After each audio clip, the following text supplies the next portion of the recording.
together, fighting hard to lower costs for the American people, which is what the American people want us to do. So this is a reconciliation of contrasts, and it's contrasts we welcome. Senate Democrats will make these contrasts abundantly clear, vote after vote, amendment after amendment, during Vote-A-Rama. Republicans are about to learn the hard way that when they refuse to reduce costs, American families lose and they lose.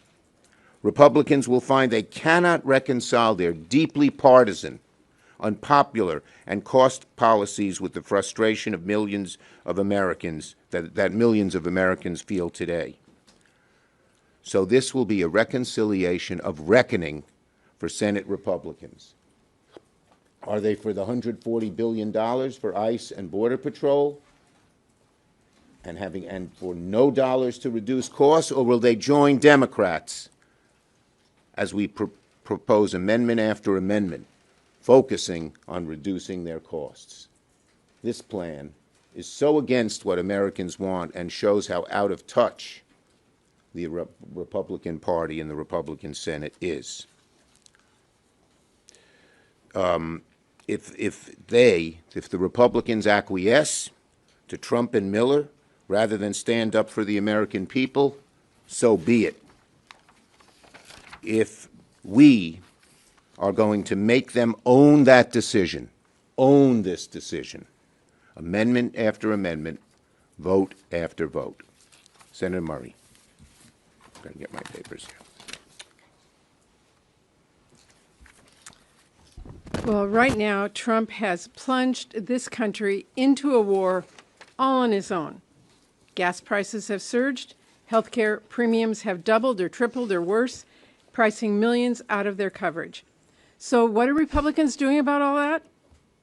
Nothing. Their urgent top priority this week is shoveling at least $70 billion at ICE and Border Patrol with zero accountability, zero reforms, and zero strings attached. And I don't just mean no new reforms. In using this process, Republicans will leave out all of our long-standing bipartisan accountability measures. So more money for ICE, less accountability. Republican senators are practically lining up to fork over another blank check for Stephen Miller's deranged mass deportation regime, all paid for by the American taxpayer. More money for ICE to violate your civil rights, all while Trump's tariffs drain your wallet and Trump's war jacks up the cost of gas. Instead of helping you fill up your car's tank, Republicans are going to help ICE smash car windows. Let's be clear about what $70 billion and zero reform buys for the American taxpayer. More masked agents bashing in doors without a warrant, more grandmas and veterans hauled off by people who don't even show an ID, more horrifying shootings, and more agents lying through their teeth until the video comes out. Now look, I am for law and order, but handing off a blank check to ICE is the exact opposite of law and order. And here's the thing, it did not have to be this way. Democrats have spent months at the table pushing Republicans to just do the right thing and pass truly basic reforms, things like judicial warrants or use of force standards or take off the masks, show your ID, basic stuff that the American people are demanding. But Republicans in the White House agreed to a handful of reforms themselves until they decided to abandon the negotiations and rejected doing any reform. So don't let anyone tell you their hands are tied. This is a choice. This is a choice that Republicans are making. It's a choice to ignore skyrocketing costs. It is a choice to rubber stamp Trump's war. It is a choice to write Stephen Miller another blank check while working families get stuck with the tab. I think it is pretty stunning that GOP senators are practically telling the American people in no uncertain terms, just a few months before an election, that Republicans don't care about the cost of living, they don't care about lowering prices or making health care more affordable or building more housing or expanding access to child care. Nope. Republicans just want $70 billion for ICE and good luck to everyone who's paying for Trump's tariffs and his war with Iran. Trump started a war. Working families get the bill. And Stephen Miller gets a $70 billion blank check for ICE. It makes no sense. It's a racket, plain and simple, and I will be voting no. Senator Klobuchar. Thank you very much, Senator Schumer. So, Minnesota was the center of America's heartbreak, but I hope you also see us as America's center of America's courage and hope. A few weeks ago, it was announced that the Profile and Courage Award by Caroline Kennedy was going not to elected officials, but going to the people of the Twin Cities, not just Minneapolis, the suburbs, St. Paul, Minneapolis. And I told this story to one of my state breakfasts, and there was this little group of middle school kids from St. Paul. And we did photos at the end, and this girl came up to me, a Hmong girl, age 14, and said, "You know what? I figured out," she said, "I won the award. I won the award." That's the spirit that the people of Minnesota showed. So we need a little courage from our Republican colleagues. They are not the profile and courage right now. They are well aware that the Republicans are using, and the president is using, this reconciliation process to write themselves yet another blank check for ICE. They know there are serious problems. Why? A number of them joined with us at that judiciary hearing to call for Kristi Noem to leave. They asked just as tough questions, some of them did, as we did. The Hmong elder thrown out of his house in his underwear and Crocs and driven around for an hour before they realize they have the wrong guy. The off-duty police officer stopped at gunpoint in the suburbs. The little kids with little bunny flop ears taken away and sent to Texas. They know all that happened. Republicans also know the havoc that was wrought across the country. So we reached an agreement in this chamber. That was actually the profile and courage. 100 senators did it, from Bernie Sanders to Ted Cruz, and said, you know what we'll do? We're going to do something practical for a change. We're going to fund TSA and FEMA and cybersecurity and Coast Guard. But when it comes to ICE and border control, they got a bunch of money. They're bigger now than the FBI, bigger than the Marines.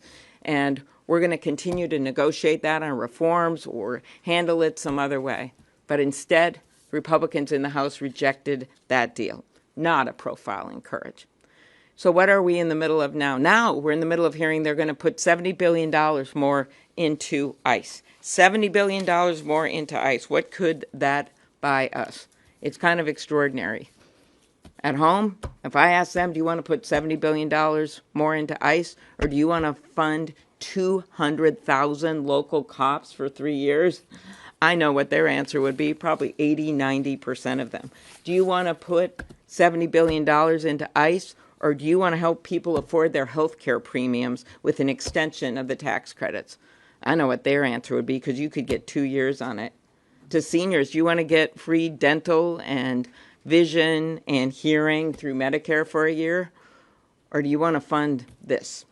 Do you want to get 700,000 new homes built, affordable homes, when the rent's so high and home costs are so high? Or do you want to fund ICE for $70 billion more? Do you want to provide child care for 3.5 million kids in this country? Or do you want to give $70 billion more to ICE? Those are the choices that the American people are facing, and those are the choices we are going to present to them over these next few days. Thank you.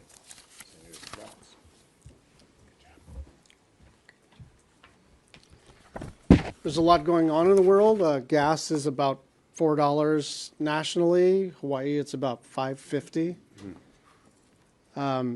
People can't afford their health care. People can't afford their groceries.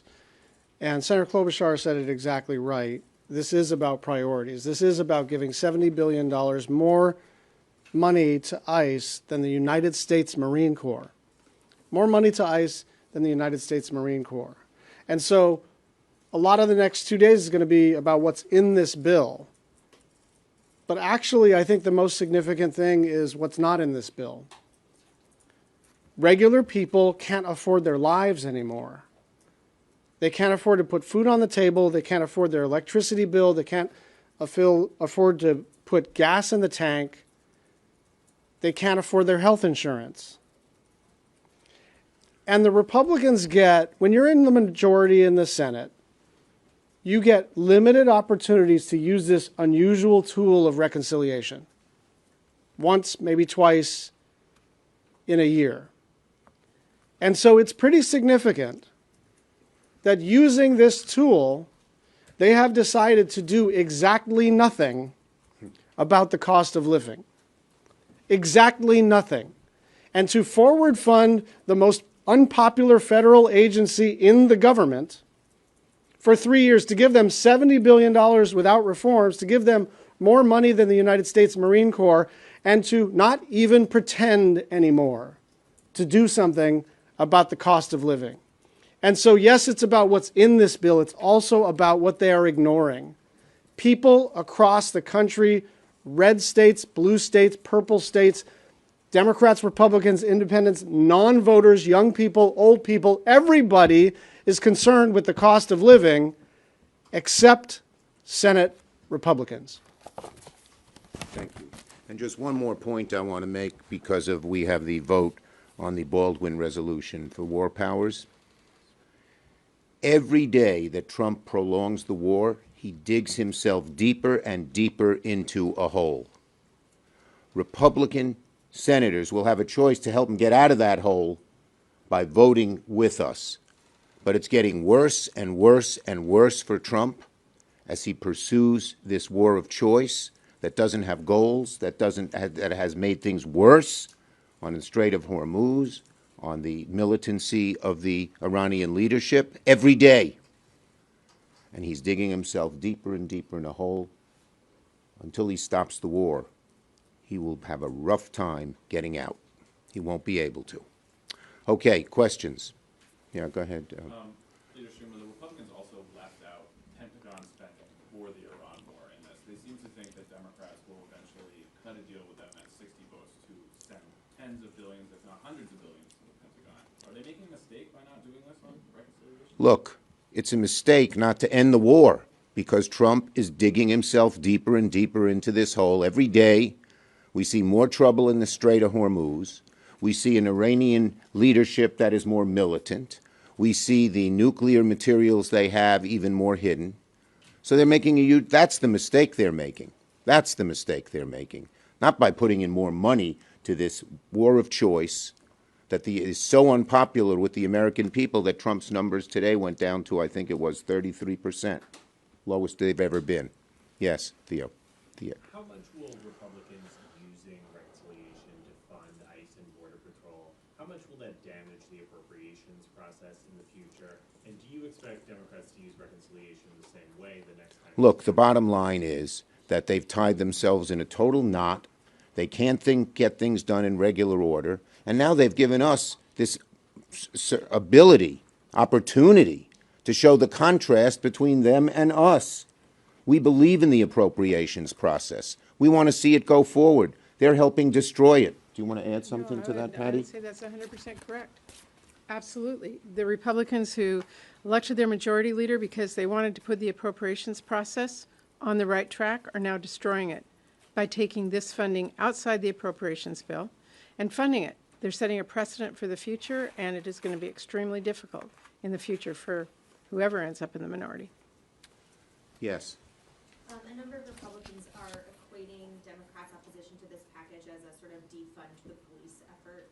What would be your response to that criticism? What we want for Border Patrol and ICE is what every police department does. They don't run around wearing masks. They don't knock down doors without a warrant. They don't come in and not tell local law enforcement what they're doing. They are the ones who are being against a good, strong police force that has the support of the American people. Yeah, And use the money Go ahead. to. I have not heard one Democrat say defund ICE. Yeah. What I have heard every single Democrat repeatedly say, when you fund ICE agents, then make sure they have training, make sure they have warrants, make sure they act like law enforcers, and have the ability to have the trust of the American people. That's what we're asking for. Plain and simple. It's not even It's obvious, and the American people are on our side. These are common sense reforms that every police department uses, and we want to get these funded with the reforms. We've been fighting for that, and they have voted against it repeatedly, over and over again. Go ahead. And as the person that leads the cops reauthorization bill, I'd say we'd like to use that money to fund local police officers. 200,000 for 3 years, because so many local police departments across the country need more officers.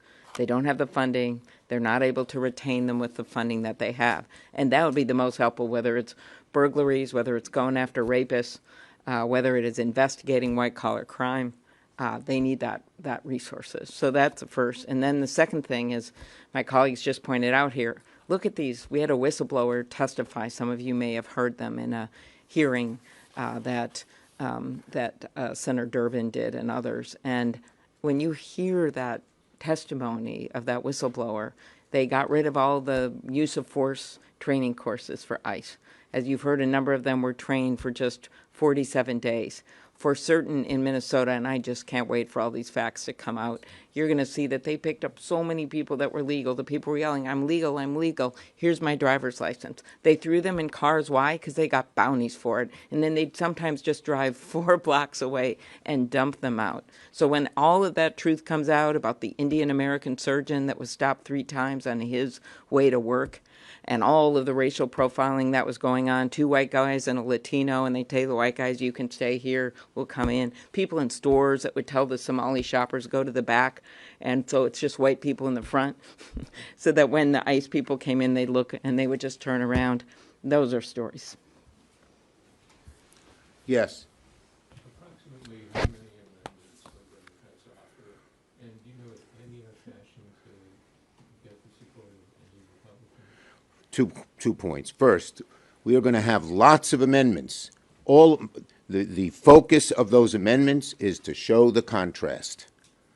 We are for reducing costs for the American people, whether it's housing, or whether it's health care, or whether it's electric costs, or whether it's groceries, or whether it's child care. And they are funding a rogue police force that is not even popular with the American people. And we're going to keep at it and keep at it and keep at it. And the Republicans, yes, the Republicans feeling the heat from the American people, if they want to represent what the American people, I don't care if it's in a red state, a purple state, or a blue state, should be voting with us. We'll see what happens. Yes, you had your, yep, go ahead. Is there any progress on the time agreement for when these votes could start happening? Look, Thune hasn't told us the time agreement yet, but we're ready. Whenever he's there, we are ready with our amendments to show the glaring contrast between the parties in terms of who's for reducing your costs and who's not. Yes. Affordability is a tough nut to crack. Are these amendments going to be specific policies to lower? You will see there'll be a variety of amendments, and we will use them, we will offer them now, and then we'll have another opportunity where we can be even more specific on the real reconciliation bill, not the Senate budget bill. Thank you, everybody.